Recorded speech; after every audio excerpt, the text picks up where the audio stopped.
Hey everybody, Matthew Boyle here. Welcome back to the channel Legendary Language Learner. I hope you've had a fantastic week learning languages. I put up a lot of little shorts videos this week that people really seem to like, so go ahead and check some of those out if you want some of my language learning tips and advice and learn a little bit about the languages that I'm learning. I'm interested in learning Mandarin and also a little bit of Cantonese on the side. But today's video is to give you an update on how my newest language learning game development is coming along. I promised I was going to try to document that a little bit better and share that with you guys. If you like game design, if you like language learning, if you like creative writing, I think you're really going to like today's video. Before I jump in, I just want to warmly welcome you to like and subscribe. I'm going to be putting up videos more and more regularly about my language learning and also language learning game design. Thank you so much for your support as always.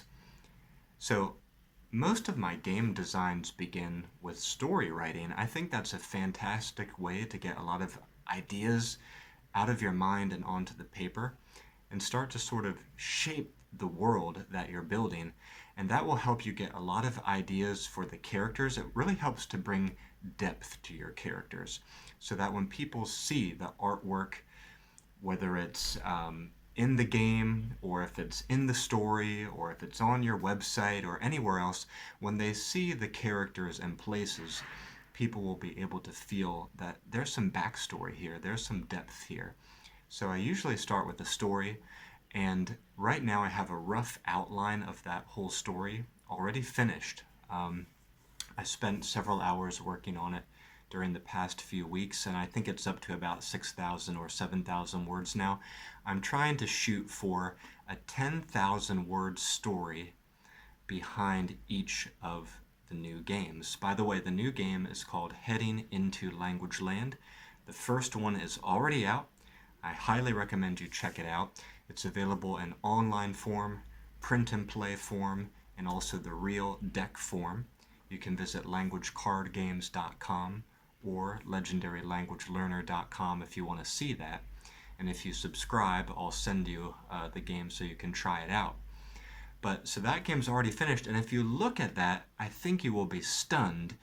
And you know, a lot of people who aren't into game design might not really have any idea what goes into producing a game like that. But I worked on that game in my free time for about 3 years. So it takes a lot of focus and dedication to bring a game like that to market. And I'm starting the process again right now. And I want the next game, Heading into Language Land 2, to be even better. But what I do is I start with a story, and I hope a 10,000 word story is, to me, that's a good enough amount of content to develop all the characters and places and magical weapons that I'm thinking of.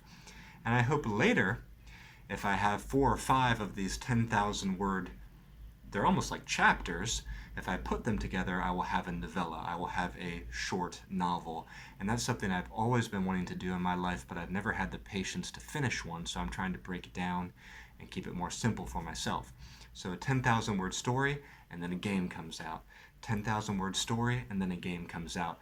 And when people buy the game, they also get the story, and that really helps to pull you into the world and immerse you into this universe that I'm building, this language learning universe.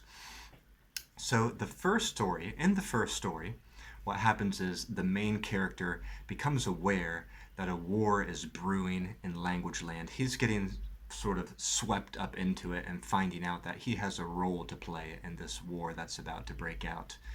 And another, not really a main character, but sort of a secondary character, is the emissary who gets killed. He is sort of poisoned with a dark language, and he dies in that story, but not before he gives these words of warning to the main character. The main character is a word wizard named Metamet. And in the first story, Metamet goes back to his home village to sort of warn the elders. And that's it. That's the first story, is just the awareness that the war is breaking out. And in the second story, which I'm writing now, and it's been a lot of fun. If you guys are into creative writing, hit me up in the comments section. Let me know what you're writing about. Maybe you're even writing in a foreign language, which would be really cool. But anyway, in the second story, Metamet goes out, he sort of develops, he brings together this band of characters that he knows, and he goes to a nation of earth callers. They're sort of like earth elemental word wizards and also tree folk. He's going to them to see if they will be willing to make an alliance to fight the growing evil, the growing threat. But here's the trick, here's the key.